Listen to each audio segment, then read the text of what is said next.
Hello दोस्तों, मैं हूं रवि चौधरी और मैं आप सभी का पुनः स्वागत करूंगा। आप सभी के परिवार पार्थ अकेडमी में। आप सभी मेरे साथ पढ़ रहे हैं भारतीय सेना के लिए रक्षक बैच। आप सभी जानते हैं कि पिछली हम 18 क्लास मतलब लगभग हम लोग 20 क्लास हम लोग पढ़ चुके हैं और पिछली 2 क्लासों में हम लोगों ने कंप्लीट रिवीजन किया था। मैंने कहा था कि जो पहली रिवीजन क्लास रही थी वो प्रैक्टिस सेट नंबर 1 से 5 तक रही थी। दूसरी जो कि हमारी रिवीजन क्लास देखने को मिली वो प्रैक्टिस सेट नंबर 6 से 10 तक, और तीसरी थी वो प्रैक्टिस सेट नंबर 11 से लगाकर 14 तक ही हम लोगों को रिवीजन देखने को मिले। मैंने कहा था कि आपको प्रैक्टिस सेट भी मैं ही पढ़ाऊंगा और रिवीजन का भी मैं आप सभी का ध्यान रखूंगा। तो पिछली 3 क्लासों में हम लोगों ने रिवीजन किया होगा और मैं मान के चलूंगा मैंने इससे पहले जितने भी प्रैक्टिस सेट पढ़ाए होंगे आप लोगों ने अच्छे तरीके से लिखे होंगे, नोट्स बनाए होंगे और आज की क्लास में आप सभी रिवीजन करके आए होंगे। आज के जितने भी आप 15 सवाल जो देखने वाले हैं वो बिल्कुल राज्य व्यवस्था से जो देखने वाले हैं, यानी या आपके इंडियन कॉन्स्टिट्यूशन से आप लोग देखने वाले। मैं मान के चलूंगा आप लोगों ने किसी भी टीचर से भारतीय संविधान पढ़ा होगा। यदि आप लोगों ने पढ़ा होगा तो बिल्कुल लास्ट की क्लास आप ही के लिए। तो बिगर किसी देरी से शुरुआत करेंगे प्रैक्टिस सेट नंबर 21 के पहले क्वेश्चन के साथ में। और प्रैक्टिस सेट नंबर का क्वेश्चन नंबर पहला जो हम लोगों को देखने को मिलेगा, यानी कुल इस तरीके से मान के चलिएगा कि भारतीय संविधान से आप लोगों को सारे प्रश्न देखने को मिलेंगे। और पहला प्रश्न जो आप लोगों को इस तरीके से देखने को मिलेगा, पंचायती राज व्यवस्था का वर्णन कौन से अनुच्छेद में है। देखो, पंचायती राज व्यवस्था का वर्णन कौन से अनुच्छेद में, यह हम लोगों को यहां पर देखने को मिलेगा। आप सभी जानेंगे कि जब आप लोग भारतीय संविधान में भाग 4 पर चर्चा करते हैं और भाग 4 में आप लोग भारतीय संविधान का आर्टिकल 40 जब आप पढ़ते हैं, यानी नीति निर्देशक की जब आप लोग बात करते हैं, वहां पर मुख्य रूप से आप लोगों को पंचायती राज व्यवस्था का वर्णन देखने को मिलेगा। हम लोग इस बात को स्वीकारता के रूप में लिखने का प्रयास करेंगे कि भारतीय संविधान के जब हम लोग भाग 4 पर चर्चा करेंगे, यदि आप लोगों ने पढ़ा होगा वहां पर आप लोगों ने नीति निर्देशक तत्व पढ़ा होगा। क्या पढ़ा होगा? नीति निर्देशक तत्व पढ़ा होगा। और नीति निर्देशक का प्रावधान हम लोग किस देश से लेकर आए हैं? तो जवाब हो जाएगा आयरलैंड। आयरलैंड के कॉन्स्टिट्यूशन से हम लोग नीति निर्देशक तत्व यहां पर लेके आए, जो कि आप लोगों को भारतीय संविधान में आर्टिकल 36 से लगाकर तो आर्टिकल 51 तक आप लोगों को कंप्लीट यहां पर देखने को मिलेंगे। और यहीं पर आप लोगों को याद होगा कि आर्टिकल या आपका आर्टिकल 40 में हम लोगों को पंचायती राज व्यवस्था का प्रावधान हम लोगों को देखने को मिलेगा, क्योंकि भारतीय संविधान में कहीं ना कहीं जो झुकाव था जो कि पंचायती राज की तरफ, तो वो महात्मा गांधी जी का था। महात्मा गांधी जी ने कहा था यदि देश का विकास चाहते हो, यदि देश का विकास गांव के रास्ते से होकर गुजरेगा, इस बात को समझिए भारतीय संविधान सभा। लेकिन भारतीय संविधान ने इसको फंडामेंटल राइट्स न बनाकर नीति निर्देशक तत्व बनाया। जब हमें आवश्यकता लगेगी तब हम लोग इसको किसी कानून के माध्यम से, जब हम लोग इसको कानून के माध्यम से पूरी तरीके से पूरे देश में लागू कर दिया जाएगा। तद उपरांत आप सभी जानेंगे कि देश में फिर इसके लिए 73वां संविधान संशोधन हुआ। 73वां संविधान संशोधन, फिर उसके बाद में 1992 के बाद में फिर इसको यहां पर पारित कर दिया गया। और फिर आप लोगों को याद होना चाहिएगा 24 अप्रैल तारीख, डेट आप लोगों को याद होगा 24 अप्रैल 1993 को पूरे देश वर्ष में इसको लागू कर दिया गया।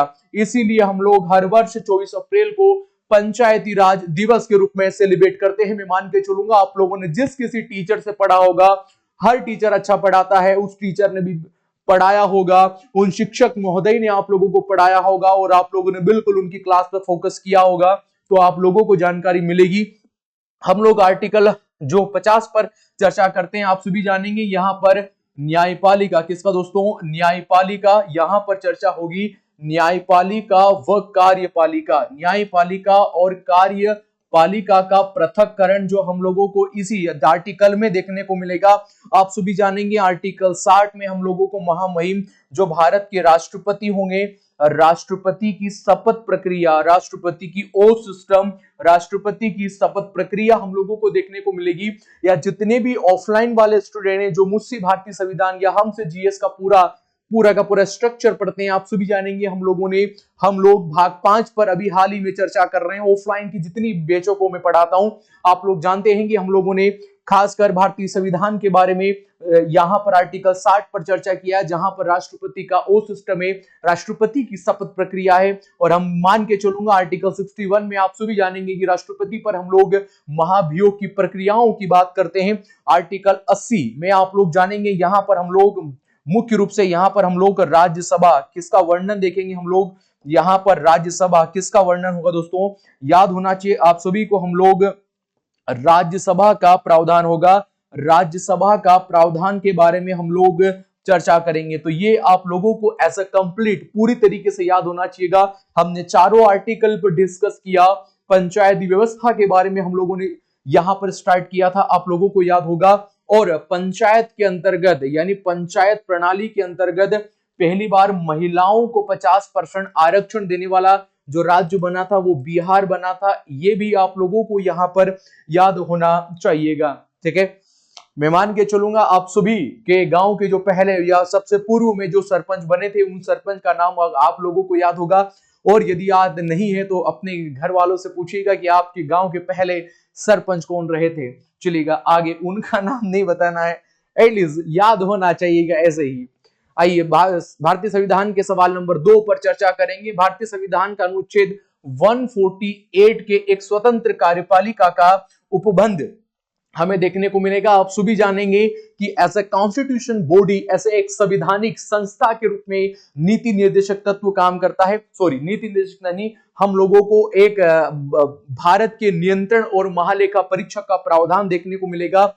यहां पर हम चर्चा करेंगे भारत के नियंत्रण व महालेखा परीक्षक के बारे में, जिसका काम होगा 148 से लगाकर इनका वर्णन देखने को मिलेगा। इसी आर्टिकल के तहत भारत में एक नियंत्रण और महालेखा परीक्षक होगा। और जो भी भारत में नियंत्रण और महालेखा परीक्षक जो हम लोगों को देखने को मिलेगा, आप स्पष्ट रूप से आप सभी जानेंगे भारत के आय और व्यय की जो प्रमुख रूप से जांच करता है वह हम लोगों को नियंत्रण और महालेखा ही जांच करता है। आप सभी जानेंगे कि बहुत बार आप लोगों ने लोकपाल बिल के बारे में सुना होगा। लोकपाल बिल की आवाज उठाने वाले अन्ना हजारे आप सभी जानेंगे, महाराष्ट्र राज्य से बिलोंग करते हैं। उन्होंने बड़े लेवल पर अनशन किया लोकपाल बिल का। लोकपाल का एक पद, एक लोकपाल का एक प्रमुख रूप से एक पद लाया गया जो प्रमुख रूप से भ्रष्टाचार की भारत में, संपूर्ण भारत में जो भ्रष्टाचार की जांच करने के लिए पद का प्रावधान है लोकपाल बिल। या हम लोग लोकपाल देखेंगे। यही लोकपाल का प्रावधान हम लोग स्वीडन देश से हम लोगों ने स्वीकार किया है। आप सभी जानेंगे कि महाधिवक्ता, राज्य के लिए महाधिवक्ता भारतीय संविधान के आर्टिकल 65 में हम लोगों को वर्णित होता देखने को मिलेगा। और भारत के लिए महान्यायवादी यानी सरकार की तरफ से सरकार का जो सबसे बड़ा वकील होगा वो महान्यायवादी होगा। और आप सभी जानेंगे कि आर्टिकल 76 में हम लोगों को महान्यायवादी देखने को मिलेगा, जिनकी नियुक्ति, जिनके बारे में आप लोगों को याद होना चाहिएगा, जिनकी नियुक्ति यानी भारत के महान्यायवादी की नियुक्ति हमें किसके द्वारा देखने को मिलेगी, जवाब हो जाएगा भारत के राष्ट्रपति जी के द्वारा हमें देखने को मिलेगी। आप लोगों को याद होगा नियंत्रण व महालेखा परीक्षक की जो नियुक्ति की प्रक्रिया होगी, यह नियुक्ति की प्रक्रिया भी आप लोग जानेंगे कि महामहिम राष्ट्रपति जी के द्वारा ही हम लोगों को देखने को मिलेगी। आप भारत के राष्ट्रपति आप सभी जानेंगे कि आर्टिकल 52 में भारत के राष्ट्रपति का हमें वर्णन देखने को मिलेगा। तो ये सारी बातें आप लोगों को याद होगी, ऑफलाइन वाले जितने भी स्टूडेंट हैं। आगे बढ़ेंगे, हम सवाल नंबर 3 पर महत्वपूर्ण रूप से चर्चा करेंगे। भारत के सर्वोच्च न्यायालय की पहली महिला न्यायाधीश के रूप में कौन थी, यानी पहली महिला न्यायाधीश के रूप में जो चुनी गई थी, फातिमा बीवी। कौन थी दोस्तों? बीवी यहाँ पर पहली महिला न्यायाधीश है। पहली महिला न्यायाधीश के रूप में, पहली महिला जो न्यायाधीश के रूप में चुनी जाती हैं वो कौन चुनी गई? फातिमा बीवी यहाँ पर चुनी गई, आप लोगों को याद होगा। और अगर हम लोग बात कर रहे हैं सुप्रीम कोर्ट के बारे में, आप लोगों को पता है माननीय सुप्रीम कोर्ट का वर्णन 124 आर्टिकल के अंदर हम लोगों देखोगे हमें देखने को मिलेगा। यहाँ पर हमें मुख्य रूप से सुप्रीम कोर्ट का प्रावधान हम लोगों को यहाँ पर देखने को मिलेगा। और वहीं पर आर्टिकल 125 में जब हम लोग बात करते हैं तो हम लोगों को स्पष्ट रूप से इस बात को हमें देखने को मिलेगा, जो माननीय सुप्रीम कोर्ट है उनके न्यायाधीशों का वेतन और भत्ता, कौन सा? वेतन और भत्ता हम लोगों को यहाँ पर देखने को मिलेगा। आर्टिकल क्रमांक हम लोग चर्चा करेंगे 127 पर। आप सभी जानेंगे कि जहां पर हम लोगों को एक कार्यकारी न्यायाधीश जी का वर्णन हम लोगों को देखने को मिलेगा। 26 माफी चाहूंगा, कार्यकारी न्यायाधीश के बारे में हमें देखने को मिलेगा। हम लोग देखेंगे आर्टिकल 129 में हम लोगों को यानी सुप्रीम कोर्ट एक अभिलेख न्यायालय होगा, एक अभिलेख न्यायालय का वर्णन हमें देखने को मिलेगा, यानी माननीय सुप्रीम कोर्ट के द्वारा दिए गए सभी फैसलों को सुरक्षित हम लोगों को ये रखना होगा। वहीं पर हम लोग बात करेंगे आर्टिकल 130 में, जिसमें हम लोगों को सुप्रीम कोर्ट जो होगा, माननीय सुप्रीम कोर्ट की सीटों का प्रावधान है, सुप्रीम कोर्ट की सीटों का प्रावधान है। आप सभी जानेंगे कि वर्तमान में जो है वो सीजीआई कौन है भारत के, वर्तमान में मुख्य न्यायाधीश का पद किसके पास है, तो संजीव खन्ना। कौन दोस्तों, संजीव खन्ना का नाम आप लोगों को याद होगा। संजीव खन्ना साहब वर्तमान में भारत के जो मुख्य न्यायाधीश के पद पर आसीन है, आप लोगों को याद होगा नो डाउट। तो ऑप्शन नंबर जो है हमें ऑप्शन नंबर डी फातिमा बीवी यहाँ पर सुप्रीम कोर्ट की पहली महिला न्यायाधीश के रूप में चुनी गई थी, आप लोगों को याद होगा। आइए सवाल नंबर 4 पर चर्चा करेंगे। सवाल नंबर 4 जो हम लोगों को देखने को मिलेगा, भारतीय संविधान के कौन से अनुच्छेद में भारत के महान्यायवादी, अभी हम लोगों ने चर्चा किया था आर्टिकल 76 में हम लोगों को महान्यायवादी क्या देखने को मिलेंगे, महान्यायवादी जी का वर्णन देखने को मिलेगा। हमें कॉन्स्टिट्यूशन, हमें भारतीय संविधान के 79 में हम लोगों को यहाँ पर संसद का प्रावधान है, और आप सभी जानेंगे संसद 3 लोगों से मिलकर बनी होंगी। महामहिम राष्ट्रपति के बारे में हम लोग चर्चा करेंगे, हम लोग लोकसभा के ऊपर चर्चा करेंगे, हम लोग राज्यसभा, यानी इन्हीं तीनों गवर्नमेंट बॉडीज से मिलकर हमें संसद बनती देखने को मिलेगी। आर्टिकल 72 में राष्ट्रपति जी की क्षमादान शक्ति का जो वर्णन हम लोगों को इसी आर्टिकल में यहां पर देखने को मिलेगा। पर महान्यायवादी के बारे में पूछा है, ऑप्शन नंबर डी पर जाएंगे, जो हमारे सवाल का बिल्कुल एकदम राइट आंसर होगा। मैं मान के चलूंगा आप लोगों को समझ में आ रहा होगा। तो जितने ज्यादा स्टूडेंट आज जुड़े हैं या इस क्लास को देख रहे हैं, प्लीज आप इस क्लास को जरूर शेयर करेंगे, आज की क्लास को अपने दोस्त लोगों के साथ, अपने ग्रुप में, अपने सोशल मीडिया प्लेटफॉर्म पर। और यदि इस क्लास से आप लोग पहली बार जुड़े हो, चैनल से पहली बार जुड़े हो, तो चैनल को आपने सब्सक्राइब कर लिया होगा, मैं मान के चलूंगा। और इसी के साथ हम लोग बढ़ेंगे सवाल नंबर 5 पर। और सवाल नंबर 5 जो हमें देखने को मिलेगा, भारतीय संविधान की 8वीं अनुसूची में किस भाषा का उल्लेख नहीं है, अवधी, मैथिली, डोंगरी, ओडिया भाषा का वर्णन हम लोगों को नहीं देखने को मिलेगा, बाकी तीनों ही लैंग्वेज हमें वहां पर देखने को मिलेगी। चलिएगा सवाल नंबर 6 पर चर्चा करेंगे। सवाल नंबर 6 इस प्रकार से हम लोगों को देखने को मिलेगा, राज्य चुनाव आयुक्त की नियुक्ति कौन करता है, राज्य चुनाव आयुक्त की नियुक्ति कौन करता है, यहां पर हमें देखने को मिलेगा राज्यपाल हम लोगों को देखने को मिलेगा। इसके बाद में राष्ट्रपति हम लोगों को देखने को मिलेगा, मुख्यमंत्री देखने को मिलेंगे, या मुख्य न्यायाधीश हमें देखने को मिलेंगे। देखो सवाल यह है, पिछली क्लास का बिल्कुल कॉपी पेस्ट यहां पर डाला है, बिल्कुल कॉपी पेस्ट सवाल यहां पर डाला है पिछली क्लास का। पिछली क्लास में आप लोगों को समझाया गया था, इन सभी के बारे में आप सभी जानेंगे। राज्य चुनाव आयुक्त की नियुक्ति कौन करता है, ये सवाल है बस। पिछली क्लास में मैंने पढ़ाया होगा, हमारी जो 16वीं लगभग क्लास रही थी उसमें मैंने अच्छे तरीके से पढ़ाया था, बिल्कुल इसको समझाया था। आप लोग कमेंट बॉक्स से मुझे इस सवाल का जवाब देंगे, बेहद सरल सवाल है। सवाल नंबर 7 पर हम लोग बढ़ेंगे, और सवाल नंबर 7 जो हम लोगों को देखने को मिलेगा, अगर राष्ट्रपति और उपराष्ट्रपति के पद रिक्त हो तो भारत के राष्ट्रपति के रूप में कौन कार्य करेंगे, क्या केंद्रीय मंत्री परिषद करेंगे, ये करेंगे, या फिर भारत के मुख्य न्यायाधीश करेंगे। बिल्कुल, अगर भारत में यदि मान के चलिएगा, इस डायग्राम के बिहाफ पर समझिएगा, यदि ये भारत के राष्ट्रपति हैं, अगर राष्ट्रपति उनके पद पर नहीं है, इसके बाद में यदि हम लोग बात करेंगे उपराष्ट्रपति के बारे में, उपराष्ट्रपति यदि उनके पद पर नहीं है, तो आप सभी जानेंगे कि जो व्यक्ति जो वर्तमान में सुप्रीम कोर्ट के सीजीआई यानी मुख्य न्यायाधीश के रूप में कार्य कर रहे हैं, यही व्यक्ति माननीय राष्ट्रपति के पद पर आसीन रहेंगे। सर ऐसी परिस्थिति का क्या आई है भारत में, क्या सुप्रीम कोर्ट के मुख्य न्यायाधीश भी भारत के क्या राष्ट्रपति के पद पर रहे हैं? हाँ बिल्कुल, मोहम्मद हिदायतुल्लाह साहब के बारे में आप लोगों ने सुना होगा, मैंने आप लोगों को पढ़ाया होगा। वो अभी तक एकमात्र ऐसे सुप्रीम कोर्ट के मुख्य न्यायाधीश रहे जिन्होंने सुप्रीम कोर्ट के मुख्य न्यायाधीश के साथ साथ न्यायाधीश के पद के साथ साथ भारत के राष्ट्रपति का पद भी संभाला। आप लोगों को याद होगा, भारत के प्रधानमंत्री या लोकसभा अध्यक्ष ये नहीं होते हैं, ये याद होना चाहिएगा। केंद्रीय मंत्री परिषद आप सभी जानेंगे, केंद्रीय मंत्री परिषद जो होगा, ये अगर बनते, इनको शपथ कौन दिलाते हैं? महामहिम राष्ट्रपति जो है इनको शपथ दिलाने का कार्य करते हैं। यदि मंत्री परिषद जो स्वेच्छा से अपना त्याग पत्र देना चाहते हैं तो ये त्याग पत्र किसको देते हैं? महामहिम राष्ट्रपति को देते हैं। अगर किसी मंत्री परिषद को यदि हटाना है तो हटाने की शक्ति भी किसके पास है? महामहिम राष्ट्रपति के पास में। आप सभी जानेंगे मंत्री परिषद जो है व्यक्तिगत रूप से किसके प्रति दोस्तों?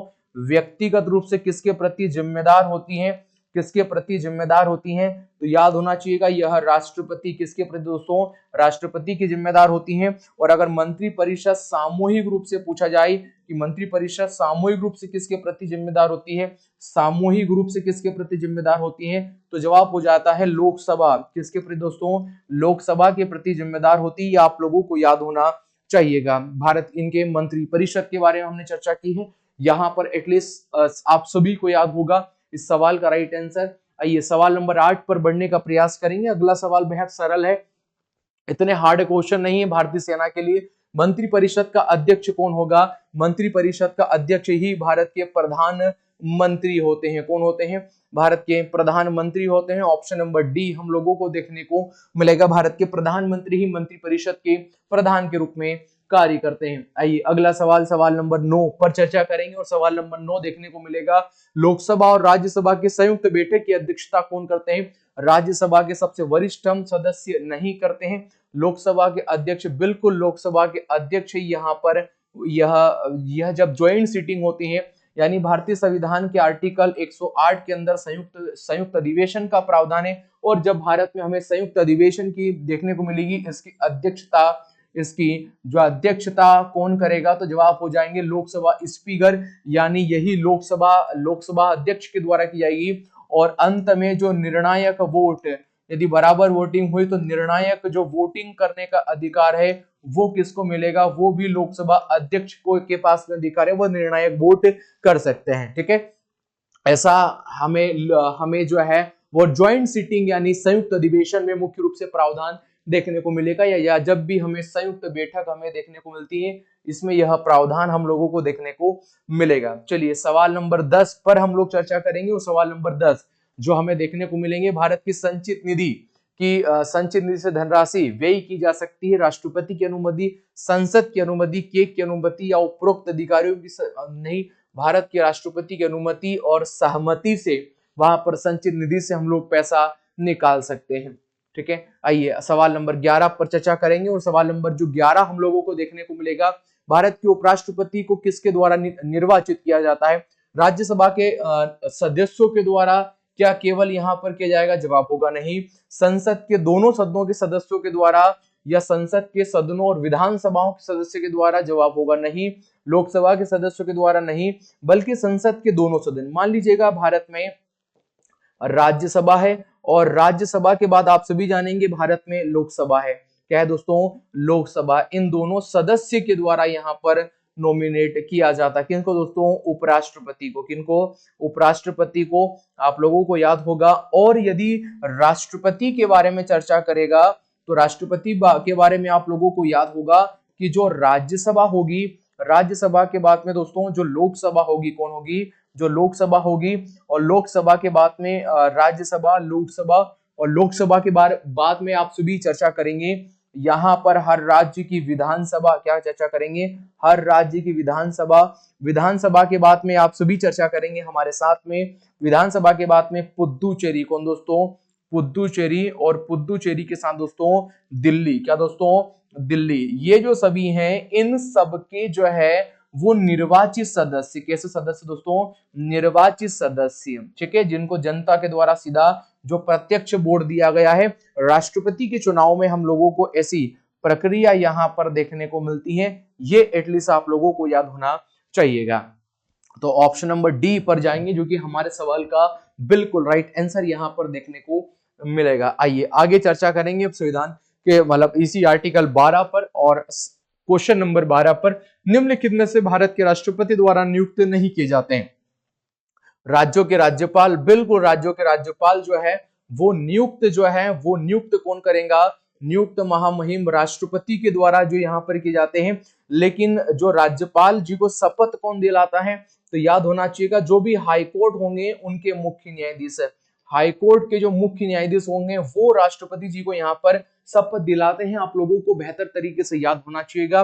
भारत के मुख्य न्यायाधीश, बिल्कुल भारत के जो है वो मुख्य न्यायाधीश जी को शपथ कौन दिलवाते हैं? शपथ और यह अपना जो त्याग पत्र देते हैं वो किसको देते हैं? वो महामहिम राष्ट्रपति जी को देते हैं। कौन को देते हैं? राष्ट्रपति जी को। उच्च न्यायालय के जो न्यायाधीश होंगे वो याद होना चाहिए, इनकी भी नियुक्ति जो है दोस्तों, इनकी भी नियुक्ति किसके द्वारा की जाती है? इनकी भी नियुक्ति राष्ट्रपति जी के द्वारा यहाँ पर की जाती है। राज्यों के मुख्यमंत्री को यहाँ पर जो है वो जो यहाँ पर राष्ट्रपति अपॉइंटमेंट न करके गवर्नर जो है वो यहाँ पर नियुक्ति करता है। ठीक है, ये आप लोगों को याद होना चाहिएगा। एटलीस्ट हम भाग 5 पर चर्चा कर रहे हैं, जितने भी ऑफलाइन वाले स्टूडेंट हैं। अभी हम गवर्नर वगैरह पर चर्चा करेंगे, आगे हम लोग भाग 6 पर आएंगे जब राज्य की बात करेंगे। आइए सवाल क्वेश्चन नंबर 13 को, ये सवाल नंबर 13 है। सवाल नंबर 13 इस प्रकार से हम लोगों को देखने को मिलेगा, निम्नलिखित में से भारतीय राष्ट्रपतियों के नामों उनके कार्यकालों के बारे में आपको वर्णन करता है। ठीक है, तो सबसे पहले यहाँ पर कौन बने थे दोस्तों?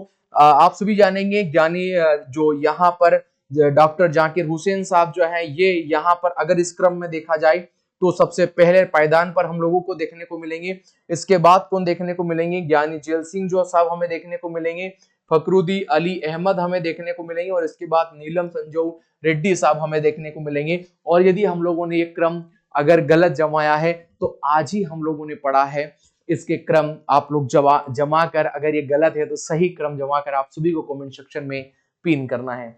आइए सवाल नंबर 14 पर चर्चा करेंगे। और सवाल नंबर 14 जो हम लोगों को देखने को मिलेगा, भारतीय संविधान के राष्ट्रपति को 3 प्रकार के आपातकालों की घोषणा करने के लिए अधिकार देता है, इनमें से कौन सा उसमें शामिल नहीं है? आप सभी जानेंगे। 352 में राष्ट्रपति जो हमें राष्ट्रीय आपातकाल है, 360 में वित्तीय आपातकाल बिल्कुल है, 356 में राज्यों के आपातकालीन या राष्ट्रपति शासन जिसको हम लोग बोलते हैं, अनुच्छेद 358 में यहां पर किसी प्रकार की जानकारी हम लोगों को नहीं है। अब ये इस बात को देखिएगा, या जब भी भारत में जब भी हम लोगों को आपातकाल क्या देखने को मिलेगा, जब भी हम लोगों को आपातकाल देखने को मिलेगा तो आपातकाल के समय आप सभी जानेंगे कि आर्टिकल 19 जो है वो बिल्कुल प्रतिबंधित रहेगा। आप लोगों को याद होगा, या चाहे राष्ट्रपति शासन लगे सबसे पहले प्रतिबंधित होगा। कौन से 2 आर्टिकल से छेड़छाड़ नहीं की जाएगी? तो आर्टिकल 20 से और आर्टिकल 21, ये दोनों चाहे राष्ट्रपति शासन लगे चाहे मुख्य रूप से आपातकाल का प्रावधान हो, इन दोनों को प्रतिबंधित यहां पर नहीं किया जा सकता। मैं मान के चलूंगा आप लोगों को समझ में आ रहा होगा। चलिएगा, अब पिछली जो मैंने सवाल है उस सवाल का जवाब आप सभी को कमेंट सेक्शन में देना है। अगला सवाल जो है हम लोगों को क्या आप सभी मुझे देख पा रहे हैं? लाइट जा चुकी है, क्या आप सभी को मेरी आवाज आ रही या नहीं? पहले तो ये बताओ, सभी को मेरी आवाज आ रही होगी। सवाल नंबर 15 है, लाइट जा चुकी है। अगले सवाल का जवाब आप सभी को देना है कि भारतीय संविधान का कौन सा अनुच्छेद 123 निम्न में से किसे यहां पर अध्यादेश अधिनियम की शक्ति प्रदान करता है? प्रधानमंत्री, उपराष्ट्रपति, राष्ट्रपति या लोकसभा अध्यक्ष? कमेंट सेक्शन में आप सभी इसका जवाब देंगे। और आप सभी मेरे साथ जुड़े इसके लिए आप सभी का धन्यवाद। आप मुझे देख पा रहे होंगे, ठीक है। लाइट बंद हो इसके लिए मैं आप सभी से माफी चाहूंगा। इस सवाल का जवाब आप सभी मुझे कमेंट सेक्शन में दे। आप सभी मेरे साथ जुड़े इसलिए आप सभी का धन्यवाद। मिलते हैं प्रैक्टिस सेट नंबर 21 में, तब तक के लिए जय हिंद एंड जय भारत।